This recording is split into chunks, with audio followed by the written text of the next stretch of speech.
लाचखोर police शिपायाला अटक। लाचलुचपत प्रतिबंधक विभागाची कारवाई। काही कारण नसताना भंगार दुकानदाराला पोलीस ठाण्यात आणून दोघा भावांवर गुन्हा दाखल करण्याची धमकी देत 25,000च्या लाचेची मागणी करणाऱ्या पोलीस शिपायास गुरुवारी दिनांक 22 रोजी अटक करण्यात आली आहे।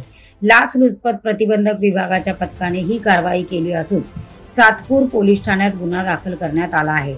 अनंता बळवंतराव महाले वय वर्ष 38 राहणार नाशिक असे लाचखोर पोलीस शिपायाचे नाव आहे। अनंता बळवंतराव महाले वय वर्ष 38 राहणार नाशिक असे लाचखोर पोलीस शिपायाचे नाव आहे। 27 वर्षीय तक्रारदार युवकाचा भंगारचा व्यवसाय असून लाचखोर पोलीस शिपाई महाले यांनी तक्रारदाराच्या भावाला त्याचे भंगार दुकानातून काही कारण न सांगता चौकशीसाठी सातपूर पोलीस ठाण्यात आणले होते।